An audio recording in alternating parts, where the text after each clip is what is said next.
Bagaimana orang kalau mereka di dalam hidupnya bermaksiat dan tidak pernah bertobat sampai ajal menjemputnya.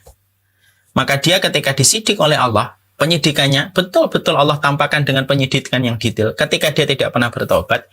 Sampai orang ketika dia dibuka satu persatu dosanya oleh Allah dan disaksikan oleh setiap mata yang memandang, akhirnya menjadikan orang itu berkata kepada Allah, "Ya Allah, daripada engkau timpakan aib kepadaku yang demikian besarnya disebabkan dosa-dosaku, ya Allah, lebih baik langsung jerumuskanlah aku ke neraka daripada aku harus menanggung malu dari setiap aib dosaku yang engkau perlihatkan."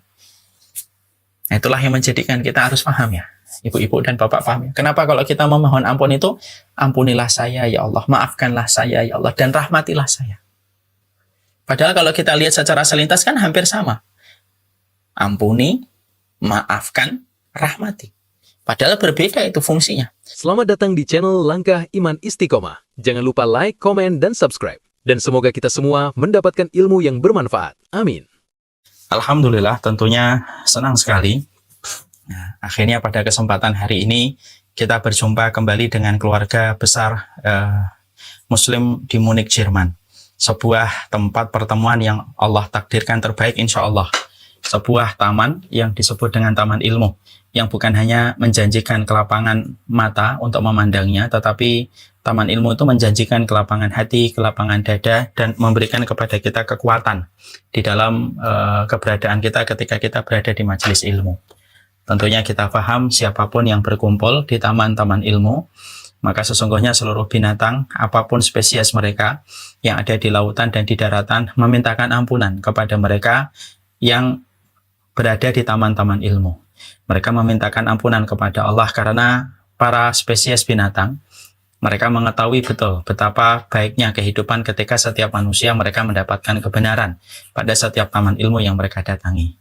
Inilah sebuah taman yang sejatinya para malaikat pun ridho dengan mereka yang berkumpul di taman ilmu, sampai para malaikat mengepakkan sayap mereka kepada mereka yang berkumpul di taman ilmu. Allah pun kagum kepada mereka yang berkumpul di taman ilmu sampai Allah abadikan nama mereka satu persatu di sisinya karena besarnya rahmat Allah kepada mereka yang berkumpul di taman ilmu. Dan kita senang sekali apabila kita menjadi setiap manusia dan menjadi setiap muslim yang diberikan kecintaan, diberikan kecondongan untuk berkumpul di taman ilmu. Semoga inilah pula yang kita syukuri setiap waktunya dan setiap saatnya. Dan semoga kita juga senantiasa bersyukur apapun yang Allah berikan dalam kehidupan kita. Karena kita tahu betul ya, syukur itu akan melapangkan kehidupan kita. Memang syukur itu tidak menambah secara kuantitas, tetapi sejatinya syukur itu akan menambah kualitas dalam kehidupan kita. Karena yang salah itu bukan apa yang belum kita peroleh, tetapi yang salah itu adalah ketika kita tidak mampu bersyukur terhadap apa yang Allah anugerahkan dan Allah berikan dalam kehidupan kita. Makanya syukur itu kalau boleh saya sampaikan, syukur itu sebagaimana saringan pada air. Kalau kita melihat saringan pada air, fungsinya saringan itu adalah merubah air yang keruh, air yang kotor, menjadi air yang bersih, menjadi air yang bening, layak untuk dikonsumsi, untuk menghilangkan dahaga dan haus. Air yang bersih dengan saringan layak untuk dipakai, mensucikan diri dan dipakai untuk membersihkan diri. Dan itulah fungsinya saringan pada air.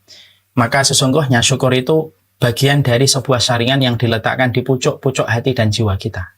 Karena sesungguhnya dalam setiap lembaran kehidupan kita, dalam setiap langkah hidupnya kita, siapapun dari kita pasti menemukan sesuatu yang keruh dalam kehidupan, sesuatu problematika, satu masalah yang memang kehidupan kita tidak bisa berpisah dari setiap masalah, problematika, kondisi, dan keadaan yang keruh.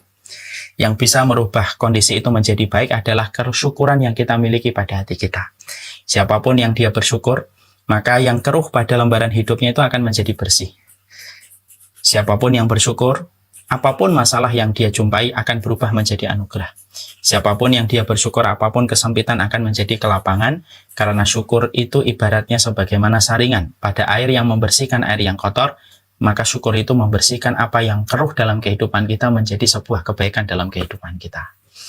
Makanya kalau orang sudah bersyukur, tidak ada satupun yang bisa merenggut dan merampas kebahagiaan yang ada pada hatinya.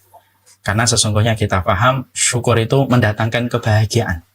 Berbeda dengan kesenangan. Orang yang senang belum tentu bahagia. Makanya kesenangan hanya menghantarkan kepuasan, tetapi tidak pernah menghantarkan kebahagiaan. Adapun orang yang bersyukur, Mereka merasakan kebahagiaan ketika mereka selalu mengerti bahwasanya kebaikan yang Allah berikan kepada kita sejatinya jauh lebih besar daripada setiap ujian yang Allah telah berikan dalam kehidupan kita. Makanya mari kita menyelami bagaimana konsep syukurnya Nabi Ayub. Ketika Nabi Ayub dilihat oleh istrinya menderita penyakit setelah melewati usia 70 tahun. Tapi tampaknya bahagia itu tidak sirna di kehidupan Nabi Ayub. Walaupun pada saat itu ternak-ternak yang dimiliki oleh Nabi Ayub sudah mati satu persatu. Walaupun sakit yang menggerogoti tubuhnya Nabi Ayub itu bukan sakit yang ringan. Tapi yang membuat heran istrinya adalah kenapa Ayub ini kok tampak begitu masih bahagia. Bahkan dia tidak pernah meminta untuk disembuhkan. Maka akhirnya istrinya itu berkata, kenapa kamu tidak pernah berdoa untuk disembuhkan? Kenapa kamu kok masih merasa bahagia dengan penyakit yang kamu derita, wahai Ayub? Perhatikan jawaban Nabi Ayub dari jawaban hati yang bersyukur kepada Allah. Beliau mengatakan, aku sudah disehatkan oleh Allah 70 tahun. Apakah aku tidak bisa menerima sisanya ketika Allah memberikan ujian dalam kehidupanku? Nah, inilah yang menjadikan Nabi Ayub walaupun beliau sakit mampu bersyukur. Kenapa?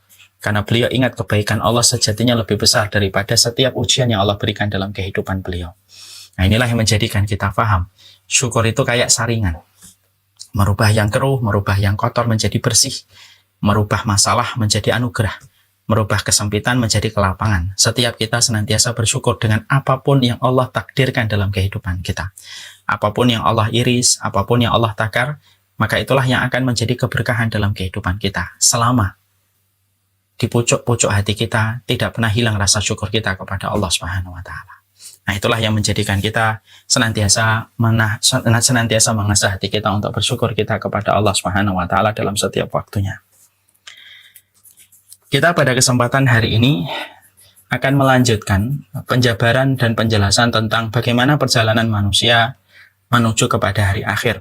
Ketika sebelum ditentukan nasibnya, apakah di surga dan di neraka, tergantung dengan apa yang dia perbuat dan dia lakukan dalam kehidupan. Rasulullah SAW menyampaikan kepada kita, sesungguhnya setiap manusia itu mereka memiliki sebuah bangku yang ada di neraka dan sebuah bangku yang ada di surga. Maka tergantung amalan yang dilakukan oleh manusia itu di dalam hidupnya. Siapapun yang melakukan ketaatan, siapapun yang melakukan kebaikan dan ibadah, maka dia telah membakar dan menghancurkan bangkunya di neraka dan mempertahankan bangkunya di surga. Tapi siapapun yang mereka melakukan dosa, melakukan kemaksiatan, melakukan perbuatan yang dimurkai oleh Allah pada kehidupan yang singkat, maka sesungguhnya dia telah menghancurkan bangkunya di surga dan mempertahankan bangkunya yang ada di neraka. Nah, inilah yang menjadikan kita mengambil sebuah pelajaran dari hadis ini, dari apa yang disampaikan oleh Rasulullah SAW, bahwasanya kita dalam perjalanan kita adalah bagaimana mempertahankan eksistensi bangku kita di surga. Dan semoga dengan seluruh ketaatan yang kita lakukan, seluruh ibadah yang kita kerjakan, seluruh persiapan yang terus kita lakukan, itu akan menghilangkan dan menghancurkan bangku-bangku kita di neraka dan mempertahankan, serta menyisakan bangku kita di surga. Dan itulah yang sejatinya perjalanan manusia menuju kepada arah itu. Inilah yang menjadikan kita akhirnya menggali what you should know about akhirah. Nah, kenapa kita terus mengkaji tentang tema dan perihal masalah ini? Karena sesungguhnya ini masalah penting. Inilah masalah sejatinya kehidupan kita yang sejatinya dan hakikatnya. Karena kehidupan kita di dunia itu hanyalah singkat. Yang panjang itu adalah tanggung jawabnya. Setiap detik yang bertambah, maka menjadikan semakin jauh kita dari panggung dunia yang akan kita tinggalkan dan semakin mendekatkan kita dengan panggung akhirat yang sejatinya kita akan temui dan pasti kita akan jumpai. Dan inilah yang menjadikan kita paham. Kalaulah kita sudah mengerti setiap detik, setiap menit, setiap jam yang kita lewati semakin mendekatkan kita kepada perkara akhirat dan semakin menjauhkan kita dari perkara dunia, maka tidak ada yang terbaik dan tidak ada yang paling istimewa dalam kedekatan kita menuju kepada panggung akhirat yang semakin dekat dengan berlalunya waktu yang sudah Allah berikan dalam kehidupan kita, kecuali adalah mempersiapkan. Dan mempersiapkan itu bukan sesuatu yang instan. Mempersiapkan itu harus dengan referensi, harus dengan ilmu, harus dengan semua kajian yang datang dari Allah dan Rasul-Nya, supaya kita tahu apa yang harus kita perbuat dan apa yang harus kita tinggalkan.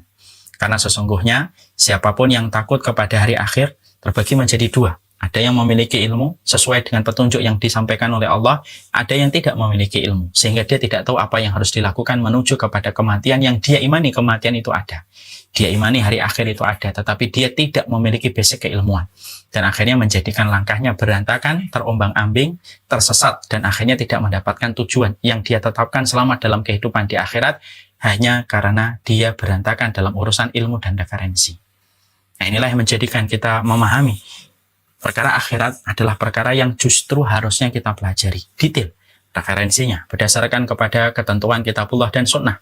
Karena siapapun yang telah mengetahui ilmunya menjadikan langkahnya lebih terjaga, menjadikan setiap perbuatannya lebih teratur dan lebih terarah dengan ilmu yang telah dia pelajari dibandingkan mereka yang tidak memiliki ilmunya. Dan semoga perjalanan kita sudah sampai 12 atau 13 kali pertemuan membahas tentang masalah what you should know about akhirah ini semakin menjadikan kita mengerti dan semakin kita bertawasul dengan semua penjelasan yang telah kita lewati, dari penjelasan sebelum mati, penjelasan ketika meninggal, penjelasan di alam barzah, sampai hari ini setelah kita melewati penjelasan haud yang telah kita bahas sebelum kita membahas sirat pada kesempatan hari ini. Maka ini merupakan bagian dari cara kita untuk mempersiapkan, dan semoga kita mampu bertawasul dengan apa yang telah kita lewati. Semoga ini bisa meringankan beban kita di akhirat, karena kita telah mengurangi beban itu di dunia dengan kita mempelajari secara sungguh-sungguh setiap kabar yang disampaikan oleh Allah dan Rasulnya. Makanya nanti ibu-ibu dan bapak bisa sesekali nanti bertawasul dan berdoa, ya Allah, saya telah persiapkan hari akhirku, saya telah persiapkan hari kebangkitanku nanti dengan saya mempelajari setiap kebenaran yang engkau sampaikan dan engkau firmankan di dalam kitabullah, yang engkau sampaikan lewat hadis Rasulullah. Saya pelajari ya Rasulullah, saya pelajari ya Allah, saya kaji ya Allah. Dan semoga itu bisa menjadi tawasul untuk menarik kebaikan dalam kehidupan kita di akhirat. Karena sesungguhnya siapapun yang mempersiapkan dengan ilmu, maka merekalah orang-orang yang akan ditolong oleh Allah dalam perjalanan di akhirat. Makanya sudah sering saya sampaikan apa yang dikatakan oleh Imam Ibnu Rajab. Siapapun yang ingin ditolong dalam kehidupan di akhirat, dalam perjalanan di padang mahsyar, dalam perjalanan di mizan, sampai perjalanan di atas sirat, maka sesungguhnya harus melihat bagaimana keterikatan hidupnya dulu ketika di dunia dengan ilmu. Siapapun yang melapangkan hidupnya dengan mempelajari akhiratnya, mempelajari referensinya tentang apa yang terjadi pada kehidupan di akhiratnya, maka orang-orang itulah yang akan banyak ditolong oleh Allah dalam kehidupan di pengadilan Allah. Ketika tidak lagi bermanfaat harta, ketika tidak lagi bermanfaat anak yang kita miliki, kecuali adalah orang yang datang dengan hati yang bersih. Hati yang bersih itu adalah hati yang mendapatkan ilmu dengan ilmu yang benar, beramal dengan petunjuk yang benar, dan itulah yang akan menjadi keselamatan baginya dalam kehidupan di kampung akhiratnya. Makanya bertawasullah dengan perjalanan panjang yang sudah kita lewati. Semoga dengan tawasul itu semakin menjadikan kita mempersiapkan hari yang terbaik. Yang kita minta hari terbaik kita adalah hari ketika kita meninggal dunia. Sekali lagi ya Bapak dan Ibu, Allah tidak melihat kita di waktu SMA. Allah tidak melihat kita di waktu kuliah dengan berbagai macam kemungkinan kemaksiatan yang pernah kita lakukan. Allah tidak melihat kebutuhan kita ketika baru-baru kita menikah. Tapi yang Allah selalu akan lihat adalah bagaimana prosesnya kita ketika meninggal dunia. Berapa banyak orang beramal dengan amalan neraka, tapi akhir kehidupannya beramal dengan amalan surga sampai dia mendapatkan surga. Sebagaimana sebaliknya, na'udzubillah min dzalik. Berapa banyak orang yang beramal dengan amalan penduduk surga di awal kehidupan, tapi di ujung kehidupannya dia beramal dengan amalan penduduk neraka sampai dia memasuki neraka. Makanya inilah yang menjadikan kita terus berupaya. Bolehlah kita menjadi pecundang di hari yang lalu.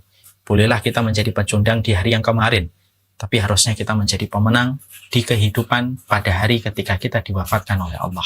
Dan inilah persiapan yang kita lakukan, supaya setiap persiapan yang kita lakukan menjadi tawasul keselamatan kita di akhirat, dan menjadikan kita mendapatkan hari yang terbaik, yaitu adalah hari ketika kita diwafatkan oleh Allah.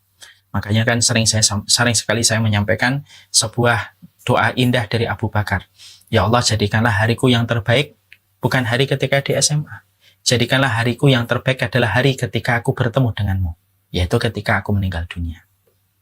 Jadikanlah umurku yang terbaik adalah umur pada saat melewati umur itu, aku sedang begitu dekatnya dengan Engkau ya Allah. Maka matikanlah aku ketika umurku sedang terbaik dekat denganmu. Dan jadikanlah amalku yang terbaik dari sholatku, zikirku, sedekahku yang paling ikhlas, yaitu pada hari ketika Engkau takdirkan pada hari itu aku meninggal dunia. itulah kekuatan kita meminta kepada Allah. Dan supaya akhir kehidupan kita menjadi akhir yang indah. Karena Allah melihat bagaimana proses penutup dan akhir kehidupan kita. Sekarang mari kita membahas tentang perjalanan kita. Kemarin kita sudah membahas tentang masalah haud.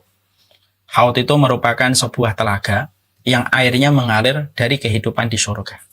Haud itu akan mengalir di sebuah tempat, lalu disitulah tempat kita akan berjumpa dengan Nabi Shallallahu Alaihi Wasallam. Sebuah kenikmatan sejenak sebelum nanti kita akan melanjutkan perjalanan kita berikutnya menuju kepada sebuah tempat yang paling menegangkan dalam kehidupan di akhirat, yaitu adalah melewati sirat. Haud sendiri, setiap para nabi, setiap para rasul, mereka mendapatkan telaga, tak terkecuali oleh Rasulullah. Maka telaga yang berada sebelum sirat namanya haud. Adapun telaga yang nanti di surga namanya adalah Al-Kautsar. Di telaga Al-Haud inilah Rasulullah SAW memberikan fasilitas-fasilitas kepada umatnya yang betul-betul beriman kepada beliau, mencintai beliau dengan benar dan mengamalkan setiap sunnah yang diajarkan oleh beliau. Merekalah yang akan berjumpa dengan Nabi, merekalah yang bercengkrama dengan Rasulullah, dan merekalah yang akan minum pada Al-Haud, di mana setiap orang yang meminumnya dia tidak akan merasakan haus setelahnya, selama-lamanya. Dan itulah keberuntungan siapapun yang mengikuti Rasulullah dan mencintai Nabi dengan benar. Masih ingat saya menyampaikan bahwasanya umatnya Nabi itu terbagi menjadi dua. Ada umatnya Nabi yang istijabah, ada umatnya Nabi yang ghairu istijabah. Umatnya Nabi yang istijabah itu umatnya Nabi yang selalu merespon panggilan Rasulullah. Dia tidak peduli apa yang trending, dia tidak peduli apa yang viral, dia peduli apa yang dipanggil oleh Rasulullah. Ya, makanya saya sampaikan nasihat untuk saya dan untuk semuanya. Kalau kita berbeda dengan orang satu RT, Allah tidak akan menghisap kita. Kalau kita berbeda dengan orang satu negara, Allah tidak akan menghukum kita. Tapi kalau kita berbeda dengan satu orang, dan satu orang itu adalah Rasulullah, pasti kita akan ditanya oleh Allah alasan apa kita berbeda dengan satu orang yang telah dijadikan imam pada kehidupan orang yang beriman, yaitu adalah Rasulullah. Makanya umat yang istijabah, umat yang selalu memenuhi panggilan Rasulullah. Dia ketika sudah dipanggil Nabi, dia meletakkan akalnya, dia meletakkan nafsunya, dia meletakkan perasaannya, dia meletakkan berbagai macam hal yang bisa menghalangi responnya dia kepada Rasulullah. Orang yang semacam inilah mereka yang mengamalkan sunnah. Sunnah itu bukan milik kelompok, sunnah itu bukan milik golongan, tapi sunnah itu miliknya Rasulullah. Fa'alaikum bisunnati wa sunnatil khulafa'i rasyidin. Orang-orang yang mereka telah meletakkan akalnya, meletakkan perasaannya, lalu merespon panggilan yang disampaikan oleh Rasulullah di dalam syariat yang beliau ajarkan, maka itulah umat yang disebut dengan umat istijabah. Umat itulah yang meminum di telaga Al-Haud. Mereka tidak akan merasakan kehausan setelahnya dan mereka akan berjumpa dengan Nabi Shallallahu Alaihi Wasallam. Makanya amalkanlah sunnah, walaupun sekecil apapun, tanpa membedakan sunnah besar dan sunnah kecil. Dan ingat, man lam yatahammal bisagil, lam yatahammal bil kabir. Siapapun yang meremehkan sunnah yang kecil, dia tidak akan mampu memikul sunnah yang besar. Kerjakanlah sunnah dengan sebuah narasi yang kita hadirkan. Saya mengerjakan sunnah ini supaya saya termasuk pada deretan umat istijabahnya Rasulullah SAW, yang semoga saya akan berjumpa dengan Nabi di telaga Al-Haud, di mana tempat itu melepaskan kelelahan sejenak sebelum menghadapi sesuatu yang paling menegangkan, yaitu adalah kondisi sirat yang dibentangkan di atas neraka. Ada umat yang ghairu istijabah, ada umat yang mereka tidak memenuhi panggilan Rasulullah, yaitu umat yang mereka mengingkari sunnah Rasulullah, atau umat yang mereka memilih-milih sunnah, yang cocok diambil, yang tidak cocok ditolak, lalu ditinggalkan. Umat-umat yang semacam ini dari golongan orang yang murtad, dari golongan munafik, dari golongan yang mengganti dan merubah-rubah syariat yang diajarkan oleh Nabi, merekalah yang terhalang untuk tidak dapat berjumpa dengan Nabi di telaga Al-Haud. Ya, makanya kita harus sering berdoa, Rabbana la tu'akhidna in nasina aw akhtana. Ya Allah, janganlah engkau hukum kami apa yang kami lupa dari sunnah yang belum kami lakukan, sunnah yang belum kita kerjakan, aw akhtana, atau sunnah yang kami sudah ketahui tetapi sering kami tinggalkan.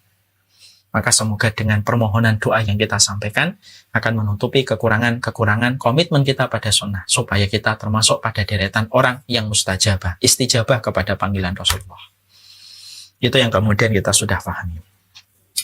Sekarang setelah melewati perjalanan itu, maka kemudian manusia akan perjalanan berikutnya, yaitu adalah perjalanan ketika dia nanti akan melewati sirat. Jadi manusia ketika mereka sudah berjumpa dengan Rasulullah SAW, mereka sudah bertemu dengan Nabi di telaga Al-Haud dan mereka melepaskan lelahnya, Maka kemudian perjalanan akan dimulai kembali dengan perjalanan yang paling menegangkan. Dan ini termasuk salah satu di antara 3 perkara yang paling menegangkan dalam kehidupan di akhirat. Yang sudah disampaikan oleh Rasulullah. Ya. Jadi Rasulullah sudah menyebutkan kepada kita salah satu mawatin la yadhkuru ahadun ahadan. Ada 3 terminal. Pada saat manusia berada pada 3 terminal ini, maka manusia tidak ingat siapapun kecuali dirinya sendiri. Berarti kondisinya mencekam, menakutkan, hingga di kerongkongan, sampai mematikan memori pada akal kita, hingga tidak ingat siapapun kecuali diri kita sendiri. Ya, ini berarti kejadiannya sudah sangat menegangkan. Sampai Nabi sudah memberikan testimoni, pada 3 kondisi itu tidak ingat siapapun kecuali dirinya sendiri.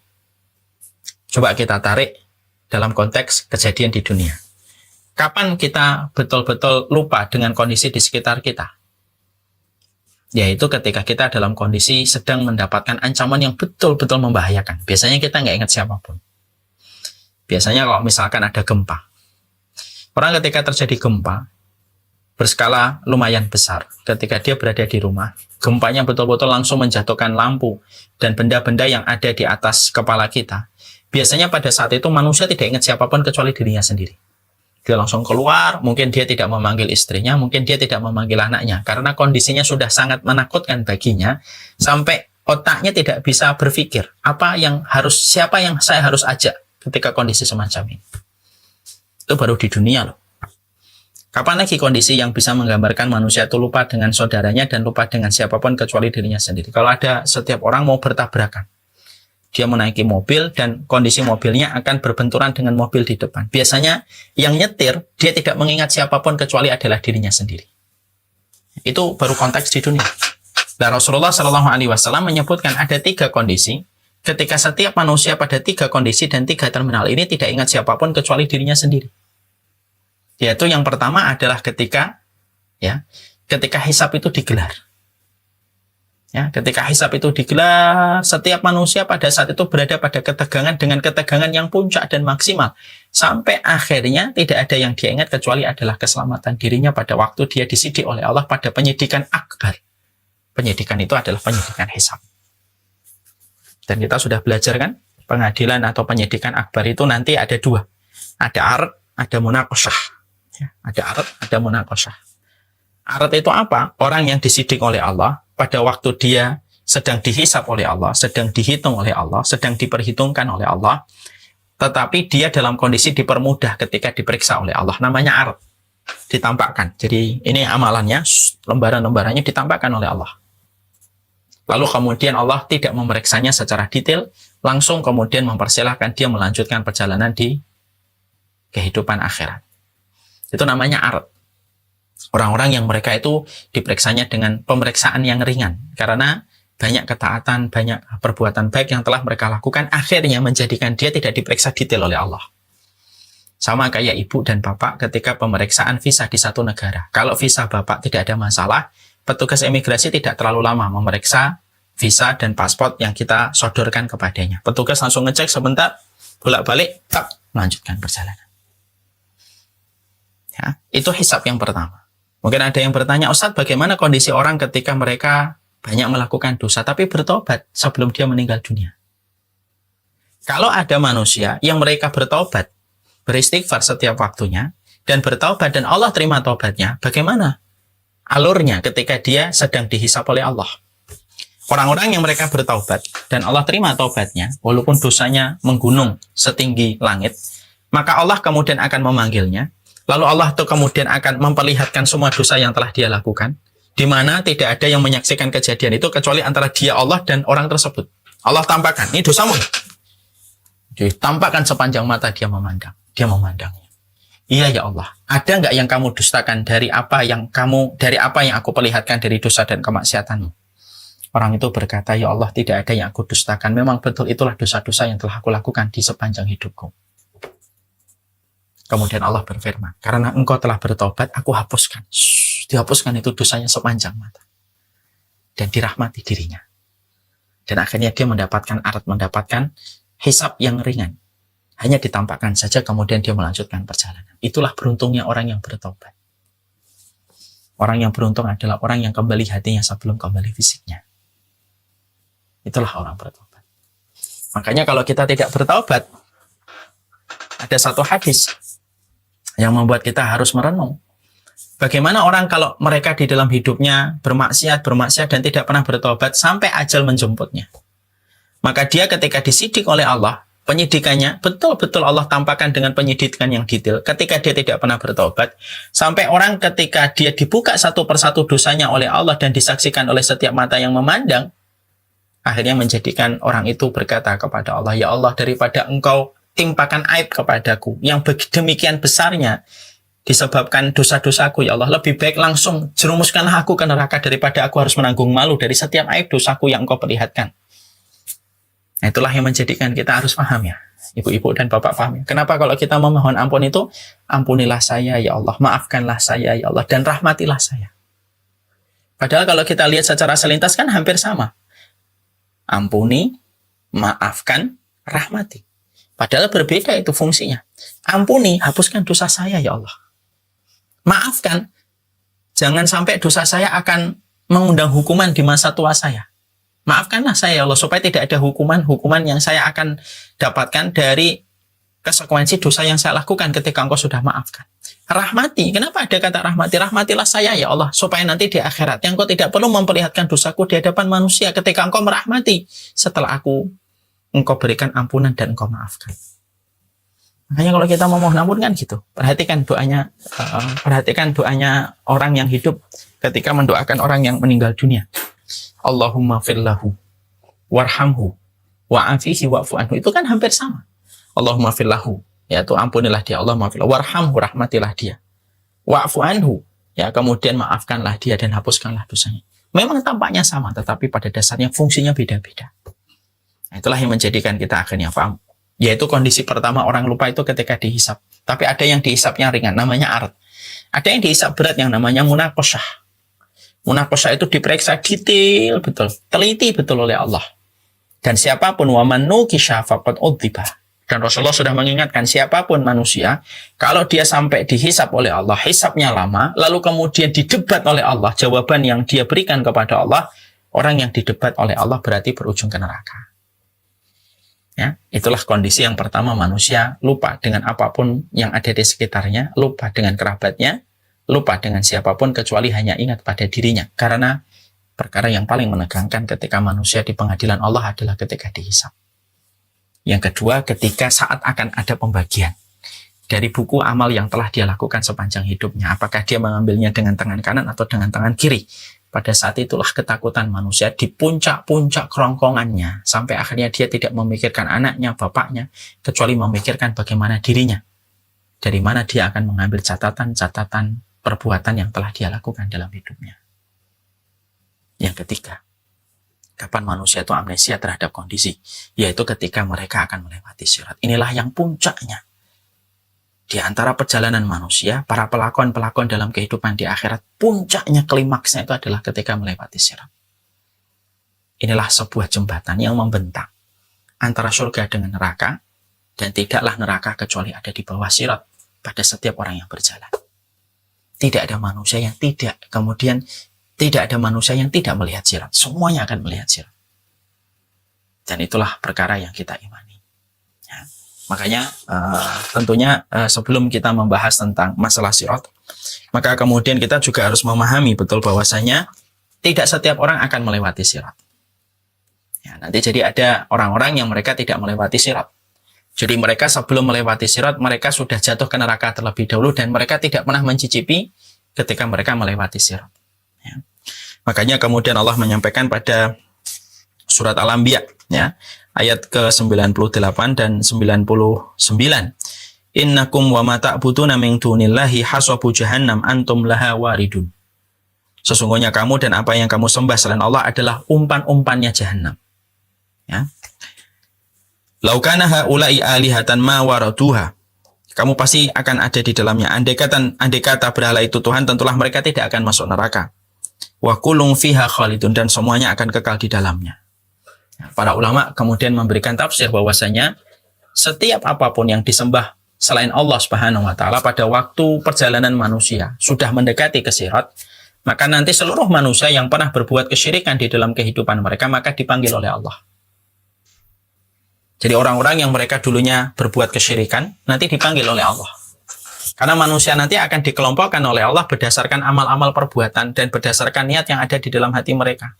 Orang yang menyembah berhala, orang yang menyembah patung, orang yang menyembah makhluk, siapapun mereka, maka mereka nanti akan dipanggil oleh Allah sebelum mereka nanti melewati sirat.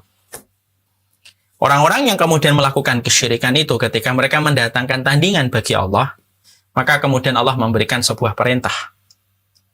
Mana Tuhan-Tuhan yang kalian dulu sembah? Mana Tuhan-Tuhan yang kalian dulu sembah? Maka ikutilah Tuhan-Tuhan itu. Orang yang menyembah patung akan mengikuti patung. Orang yang menyembah berhala, dia akan mengikuti berhala. Orang yang menyembah apapun nanti akan mengikuti apa yang mereka sembah. Diikutin itu. Jadi nanti ada manusia-manusia sebelum sirat nanti dilewati oleh manusia. Ada manusia-manusia yang berarak mengikuti Tuhan-Tuhan yang mereka sembah. Kalau mereka menyembah matahari, mereka akan mengikuti matahari. Kalau mereka menyembah bulan, yang mereka akan mengikuti bulan. Kalau mereka menyembah api kayak majusi, yang mereka akan mengikuti api.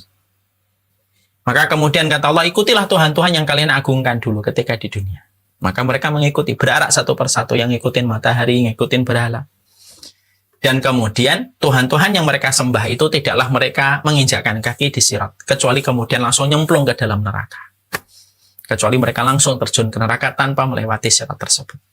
Nah, inilah sebagian ahli tafsir menerangkan bahwasanya tidak setiap orang nanti akan melewati sirat. Setiap orang pasti melihat sirat.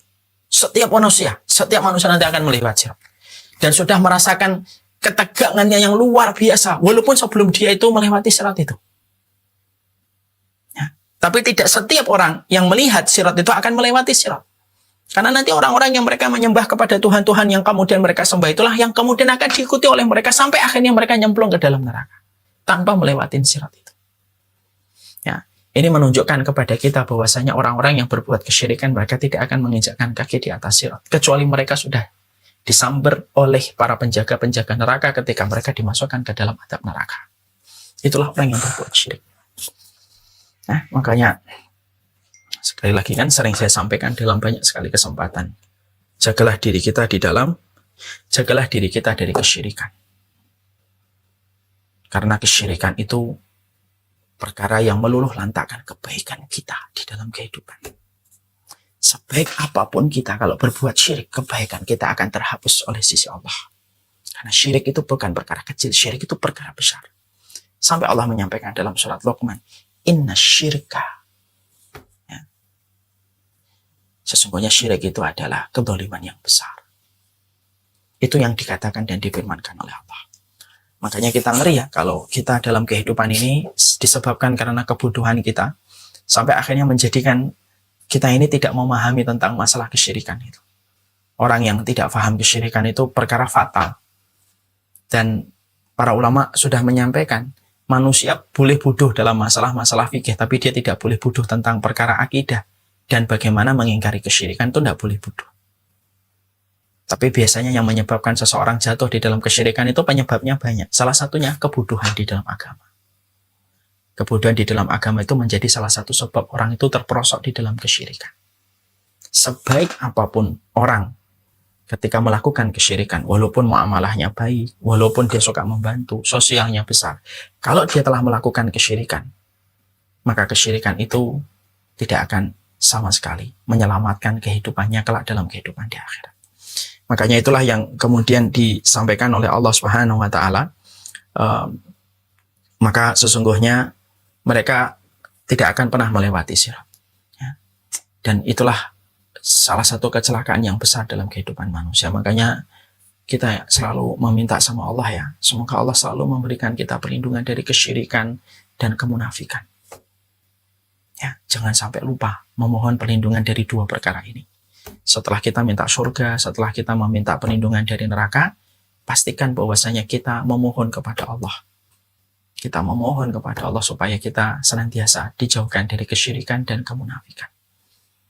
Dan penyakit yang paling banyak menggerogoti manusia di akhir zaman itu justru adalah kesyirikan.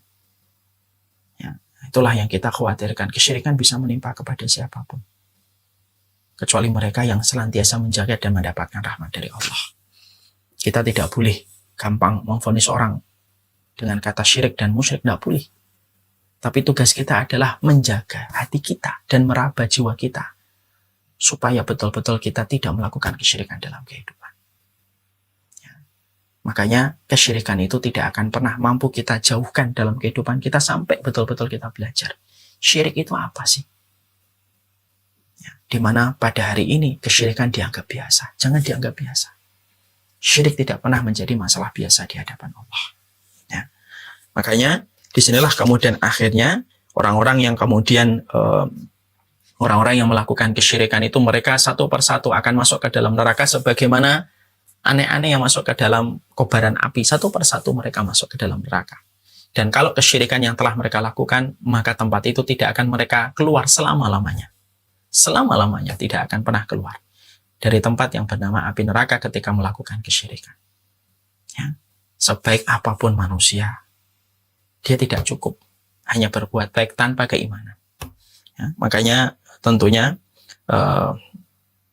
kita memahami betul bahwasanya Abu Thalib itu orang yang baik, pamannya Rasulullah, orang yang sangat dicintai oleh baginda Rasulullah SAW, orang yang ketika wafatnya membuat Rasulullah SAW bersedih, ya, orang yang membantu dakwahnya Nabi, orang yang pernah berkata bahwasanya dia siap menjadi perisai hidup untuk melindungi keponakannya, yaitu Muhammad SAW.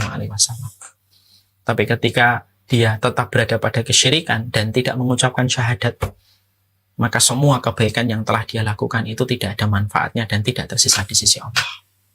Ya, itulah kesyirikan. Makanya kalau sudah kemudian orang-orang itu dimasukkan ke dalam neraka, maka yang tersisa, ya, tidak ada yang tersisa itu kecuali adalah sisa-sisanya itu siapa?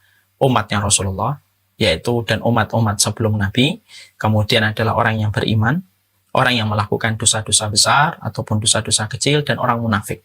Sisanya itu. Karena orang yang melewati sirat merupakan sudah difilter dari orang-orang yang berbuat syirik, mereka sudah mendapatkan tempat seburuk-buruk kembali, yaitu adalah neraka. Yang tersisa orang munafik, dia belum masuk neraka. Karena dia nanti diberikan kesempatan untuk melewati sirat. Walaupun orang munafik ini pun nanti juga masuk ke neraka dan kedudukan mereka dan posisi mereka jauh lebih dalam daripada posisi orang musyrik. Sudah saya pernah sampaikan kan, neraka itu kalau diilustrasikan secara sederhana ada 3 lapisan. Lapisan yang paling atas adalah lapisan neraka, yang paling ringan. Tapi walaupun yang paling ringan sekalipun, maka sesungguhnya ketika asapnya terkena kepada mata kaki kita, maka mendidih isi otaknya. Sebagaimana itulah yang menimpa kepada Abu Thalib. Diringankan dengan seringan-ringannya adab di neraka, tetapi itulah yang dirasakan oleh Ali bin Abi Thalib setiap harinya. Di permukaan neraka itu ada Abu Thalib dan orang-orang yang beriman yang dosanya lebih banyak daripada kebaikannya. Mereka kemudian masuk neraka dulu. Dan ketika mereka masuk neraka, maka mereka dimasak oleh api neraka, mengenai seluruh tubuhnya, kecuali adalah wajahnya yang tetap bercahaya, yang tidak bisa dibakar oleh api neraka. Lapisan tengah diisi oleh orang musyrik. Ya, diisi oleh orang musyrik, Fir'aun, Namrud, semuanya di tengah. Yang paling bawah itu adalah mereka itu adalah orang munafik yang ditutup oleh Allah dan tidak akan dibukakan oleh Allah. Bedanya, orang musyrik itu tidak melewati sirat, orang munafik diberikan kesempatan melewati sirat. Walaupun mereka nanti terjilat oleh jilatan api neraka dan mereka akan terjun bebas sampai ke dasarnya api neraka. Ya. Jadi orang-orang musyrik itu kemudian mereka sudah dalam kondisi sudah habis, mereka semuanya masuk neraka. Ya. Makanya kemudian di situ akhirnya ya, dikatakan oleh Allah juga di dalam surat Al-Qalam ayat 42 dan 43. Yauma yukshafu an saqi wa yud'auna ila sujudi fala yastati'un khasyiatan absarahum tarhaquhum dillah wa qad kanu yud'auna ila sujudi wa hum salimun. Makanya kemudian Allah menyampaikan pada hari ketika betis disingkapkan dan mereka dipanggil untuk bersujud, tetapi mereka tidak kuasa dalam kondisi pandangan mereka tunduk ke bawah lagi diliputi kehinaan. Ya, artinya orang yang tidak pernah bersujud di hadapan Allah ketika di dunia adalah orang yang nanti paling terhina ketika tidak mampu sujud dalam kehidupan di akhiratnya. Ya. Adapun orang-orang yang dulunya mereka itu di dunia sering bersujud dan ketika disuruh untuk bersujud, mereka itulah yang sejahtera. Yaitu adalah orang-orang musyrik yang mereka tidak mampu bersujud kepada Allah, kepada kehidupan, ketika dalam kehidupan di akhirat karena kesyirikan mereka yang dulu menyombongkan mereka sampai tidak pernah bersujud kepada Allah. Itulah kondisi pertama sebelum kita menjelaskan bahwasanya tidak setiap orang akan melewati sirat. Orang musyrik yang berbuat kesyirikan yang tidak pernah bersujud kepada Allah, Mereka tidak akan pernah melewati sirat. Mereka akan mengikuti Tuhan-Tuhan yang mereka sembah, dan mereka akan dicemplungkan ke dalam neraka. Dan tempat itu tidak akan pernah keluar selama-lamanya. Api neraka. Nah, tentunya kan kita paham ya, sudah pernah saya sampaikan. Api neraka itu merupakan api yang paling dahsyat. Api di dunia, tidaklah mereka melewati satu hari, kecuali api di dunia selalu berlindung dari api neraka. Sudah saya sampaikan tidak bagaimana satu hadis Rasulullah menjelaskan ketika Nabi Ibrahim dibakar oleh Namrud, maka pada saat itu Allah berbicara dengan api yang akan membakar Namrud, yang akan membakar Ibrahim. Kalau kamu sampai membakar Ibrahim dan melukai Ibrahim, maka aku akan kembalikan kalian api di dunia menuju kepada api kalian, yaitu induk kalian di neraka. Ketika api di dunia mendengarkan apa yang Allah ancamkan, api di dunia jatuh pingsan. Dan sampai 3 hari api di dunia pasca pembakaran Nabi Ibrahim, 3 hari api di dunia tidak bisa dipakai sebagaimana fungsinya. Tidak bisa membakar, tidak bisa mendidihkan, tidak bisa menghanguskan selama 3 hari. Dan kita tidak pernah tahu kejadian ini kecuali Rasulullah yang menyampaikan. Jadi 3 hari api itu pingsan dari timur ke barat, utara ke selatan. Dia tidak bisa membakar, tidak bisa menggosongkan, tidak bisa mendidihkan. Kenapa mereka pingsan? Karena mendengar ancaman akan dikembalikan kepada api di neraka. Saking begitu kuatnya api di neraka itu. Ya. Makanya Masya Allah, inilah satu perkara yang Allah tidak pernah bermain-main. Jangan pernah bermain-main dengan neraka, karena Allah pun tidak pernah bermain-main dengan neraka. Allah tidak pernah bermain-main dengan neraka. Allah yang maha kuat, Allah yang maha perkasa, itu pun mensifati neraka dengan kata syadidul adab. Keras sekali siksaan yang aku berikan di neraka. Padahal Allah itu zat yang maha perkasa dan zat yang maha kuat, zat yang maha besar. Itu pun mensifati neraka adalah keras adabnya. Padahal yang mengatakan adalah zat yang maha kuat dan maha perkasa. Sekuat apa neraka itu diciptakan oleh Allah bagi mereka yang tidak pernah menghidupkan rasa takut kepada Allah ketika di dunia. Makanya Masya Allah, inilah yang kemudian akhirnya menjadikan seseorang itu memahami betul betapa urusan sirat ini urusan yang paling menegangkan. Tidak ada yang paling menegangkan dalam urusan ketika manusia itu di akhirat kecuali adalah ketika mereka di atas sirat. Setelah satu persatu manusia ini kemudian mereka masuk ke dalam neraka ketika mereka melakukan kesyirikan-kesyirikannya, maka yang tersisa adalah para nabi dan para rasul, orang-orang yang beriman. Orang-orang yang pendosa, yang melakukan dosa-dosa besar dan orang munafik. Nah, merekalah yang kemudian berarak. Mereka berarak berikutnya, kemudian mereka melihat bagaimana sirat itu sudah di hadapan mereka dan tidak ada tempat untuk kembali. Kaki tentunya tidak bisa digeser, kecuali dengan izinnya Allah. Mulut tidak bisa berkata, kecuali diizinkan oleh Allah. Kan? Nggak bisa kalau kita di dunia ngelewatin jembatan yang menakutkan, mungkin kita akan negosiasi sama rombongan kita. Yuk kita muter aja yuk, daripada ngelewatin tempat ini. Tapi tempat itu tidak ada negosiasi, tempat itu tidak ada konspirasi, tidak ada tempat untuk kabur. Semuanya akan kemudian menghadapi sirat itu. Siapa yang dipersilahkan pertama kali untuk melewati sirat itu? Yang dipersilahkan pertama kali tentunya adalah para nabi dan para rasul. Dengan kedudukan, keistimewaan yang mereka miliki di hadapan Allah, dengan pengorbanan yang telah mereka berikan di dalam melaksanakan risalah-risalah yang Allah berikan ketika mereka menerangkan jalan kebenaran, maka sesungguhnya mereka itulah yang kemudian melewati sirat pertama kali. Apakah melewati sirat itu pasti melihat neraka, Ustaz? Pasti. Pasti. Tidak ada yang tidak melihat neraka. Sampai penduduk surga pun melihat neraka. Ya. Cuma penduduk surga ketika sudah melewati sirat, maka kemudian dia tidak melihat neraka kecuali tidak ada yang menakutkan baginya dari neraka itu. Jadi penduduk surga itu nanti melihat neraka. Bahkan kemudian ada beberapa riwayat, ada penduduk surga yang memasuki neraka. Yang pertama, untuk memberikan syafaat kepada teman-temannya yang soleh, atau yang kedua, untuk melihat musuh-musuhnya dulu di dunia. Tapi bagi penduduk surga ketika mereka melewati neraka itu tidak ada ketakutan. Kenapa? Semua perkara negatif tidak Allah berikan kepada penduduk surga. Kalau ada penduduk surga yang ketakutan melihat neraka ketika sudah di surga, berarti kebahagiaan penduduk surga berkurang dengan ketakutan yang dia rasakan. Bahkan kalau ibu dan bapak tahu, Ternyata penduduk surga itu nanti di rumah mereka akan memiliki 4 pintu, kata seorang ulama. Jadi rumahnya penduduk surga itu memiliki 4 pintu. Pintu yang pertama adalah pintu yang menghubungkan dia dengan Allah. Kalau dia ingin melihat Allah, dia melewati pintu itu. Pintu yang akan mempertemukan dia dengan Allah secara langsung dan melihat Allah secara langsung. Ada pintu yang kedua, pintu malaikat. Kalau malaikat itu datang ke rumah-rumah mereka, ada 1 pintu untuk malaikat. Ada yang ketiga, pintu untuk para bidadari.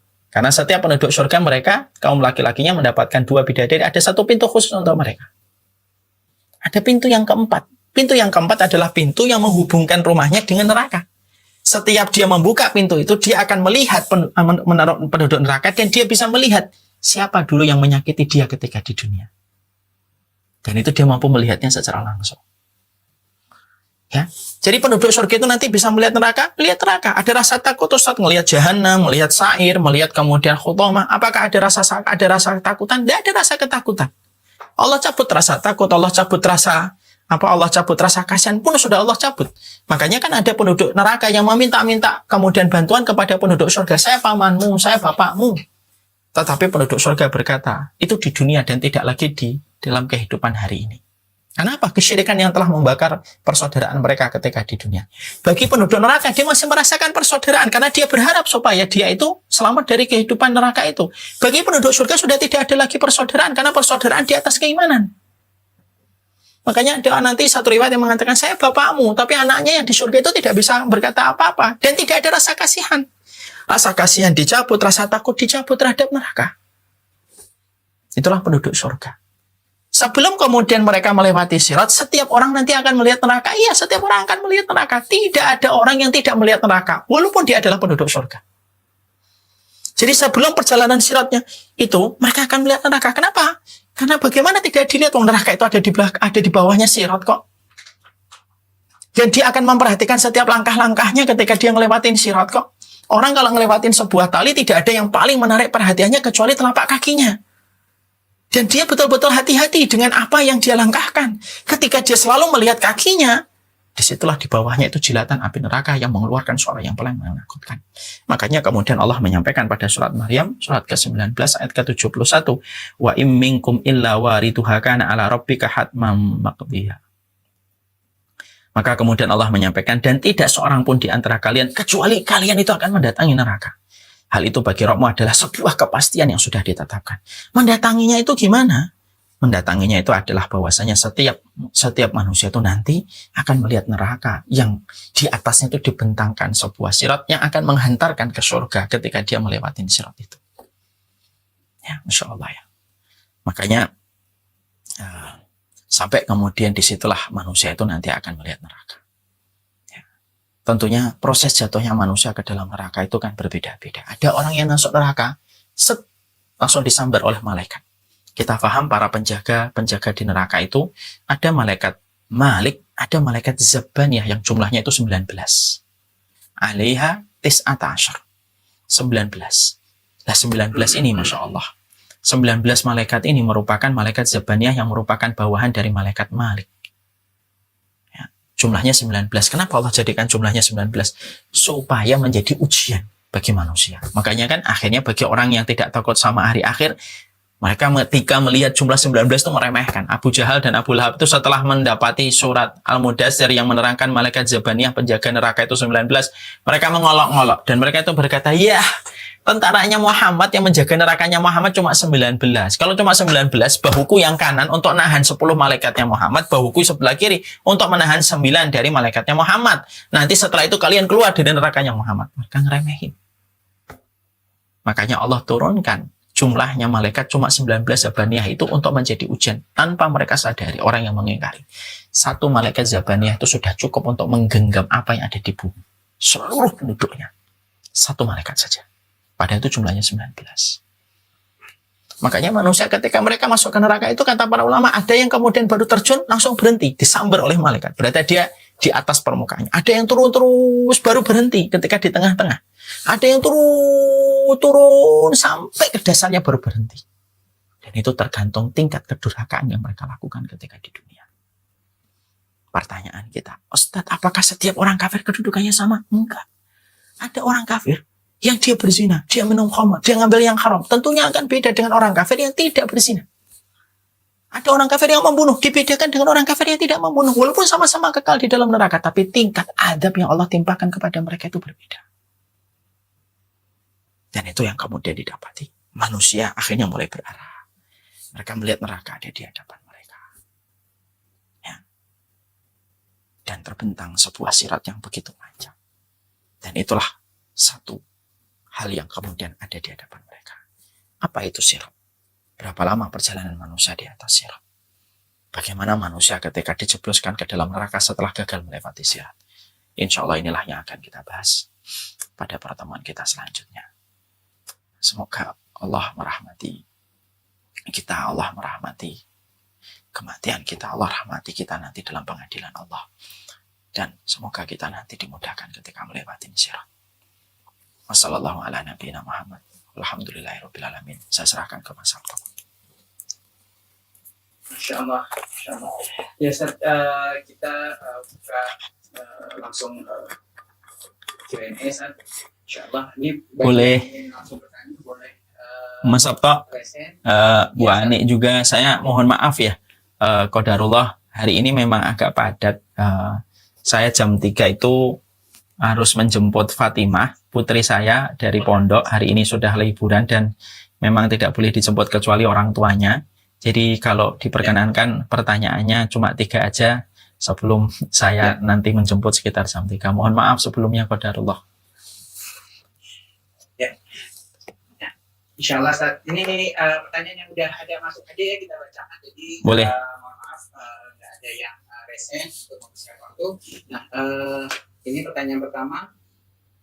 Bagaimana dengan seorang muslim yang meninggal dalam kondisi hutangnya menggunung? Sebab ada hadis yang mengatakan bahwa Rasulullah tidak sudi mensolatkan orang yang mati dalam keadaan berhutang. Gimana Mas? Bagaimana dengan seorang muslim yang meninggal dalam kondisi hutangnya menggunung, Ustaz? Atau mungkin ya itu pertanyaannya seperti itu, Ustaz. Orang yang kemudian mereka meninggal dunia dalam kondisi hutangnya itu menggunung, maka mereka itu berada pada sebuah kesakitan pada kondisi ruhnya. Dia tidak diterima di bumi dan tidak pula dibukakan pintu langit. Makanya Rasulullah mengatakan inna ruha mu'allaqatun bidainihi hatta yuqda dainuhu.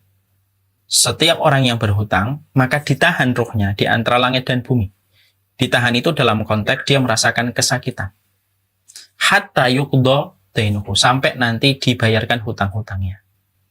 Makanya inilah yang sering saya sampaikan dulu di awal-awal saya menjelaskan tentang adab kubur. Hutang itu perkara mubah, tetapi bisa menghalangi masuk surga. Makanya Nabi, kalau beliau akan mensolati seseorang, lazim pertanyaan Nabi yang sering diajukan adalah, apakah fulan ini punya hutang? Kalau dia punya hutang, Rasulullah tidak mau mensolati. Sampai ada sahabat yang menjamin hutangnya, baru Rasulullah mensolati.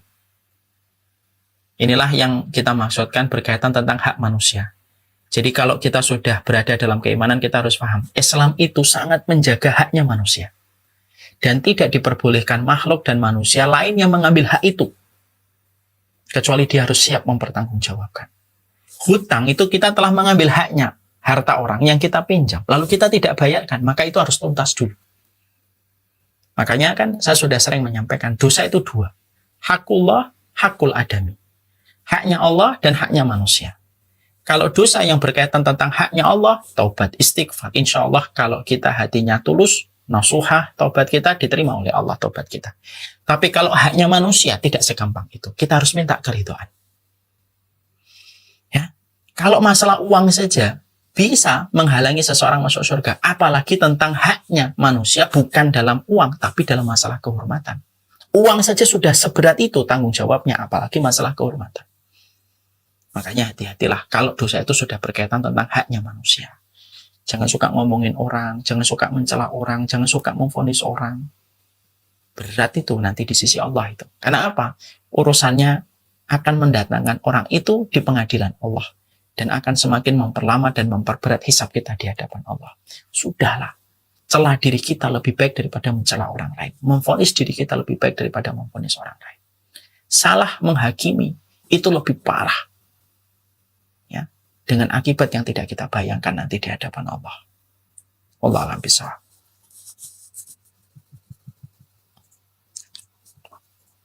Ya, lanjut pertanyaan berikutnya nih, pertanyaan terakhir nih, Ustaz. Saya pernah mendengar bahwa seorang yang telah bertaubat dari dosa zina, maka itu hanya akan menggugurkan siksa dan balasannya di akhirat. Tetapi di dunia masih akan tetap dibalas oleh Allah atas dosa zinanya tersebut, meskipun dirinya sudah bertaubat. Pertanyaannya adalah, apakah benar jika sudah taubat dengan taubatan nasuha, hanya menggugurkan siksanya saja di akhirat, tapi tetap akan dibalas di dunia? Mohon jawabannya, Ustaz. Kalau tobatnya sudah tobat nasuha tidak akan menggugurkan hukuman tentunya bisa menggugurkan hukuman di dunia. Wong yang lebih berat aja sudah dihapuskan, apalagi yang lebih kecil. Makanya kan Rasulullah sudah menyampaikan dalam hadis yang sahih, inna taubata tahdimu ma qablaha. Sesungguhnya tobat itu menghancurkan apapun dosa yang telah kita lakukan dengan satu syarat. Tobat itu betul-betul tobatan nasuha. Makanya Rasulullah itu mengatakan yang beruntung itu siapa? Orang yang beruntung adalah orang yang ketika lembarannya dibuka oleh Allah, lembaran-lembarannya itu dipenuhi dengan tobat dan istighfar. Tobatlah, perbaruilah tobat setiap waktunya, istighfarlah. Jangan pernah bosan untuk selalu beristighfar di setiap waktu-waktu yang kita lewati. Wallahu a'lam bishawab. Insyaallah itu saja pertanyaannya. Pertanyaan tadi mungkin mengakhiri kajian kita sore hari ini. Alhamdulillah. Assalamualaikum Bu Ani. Masya Allah. Gimana kabarnya? Alhamdulillah. Kalau dikirim audio-nya ya Allah, ini ada kayaknya Bekasi gitu. Dikit juga waktu pas panas-panas di Bekasi. Masya Allah. Masih salju ya Om ya di sana ya? Iya, hari ini sih agak berkurang, mungkin besok lusa jadwal cuacanya sih, perkiraan cuacanya bahwa akan ada salju lagi. Masya Allah. Oke, sehat. Sehat Ibu, Masya Allah. Afwan. Qadarullah itu hari ini memang jadwalnya anak-anak Ibu. Qadarullah tadi pagi jadwalnya Ja'far bagi raport. Terus sore ini jadwalnya si Fatimah untuk dijemput. Jadi agak sedikit crowded tapi insya Allah alhamdulillah semoga Allah mudahin. Dan alhamdulillah juga kalau di Jerman sedang turun salju ya Bu ya. Sepusing-pusingnya menghadapi salju, mungkin lebih pusing Sabto yang tidak pernah melihat salju kan gitu ya.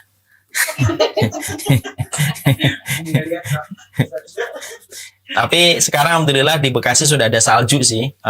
Salju di mana itu di Taman Main itu di Bekasi Timur. Jadi gaya. Jadi sekarang gaya Bu, orang Bekasi sudah punya salju.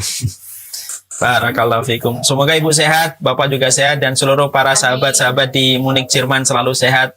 Masya Allah ya, moga-moga ada satu waktu kita berjumpa secara offline. Kapan-kapan kita bisa ke Jerman gitu, menebarkan kalimat Allah di sana. Tapi Sabto nggak usah Bu, saya aja. Sabto nggak usah. Sabtonya nggak usah Bu. Kalau Sabto diajak habisin makan dia di sana. Biar saya aja. Pas musim salju ya, Ustaz. Ya boleh lah.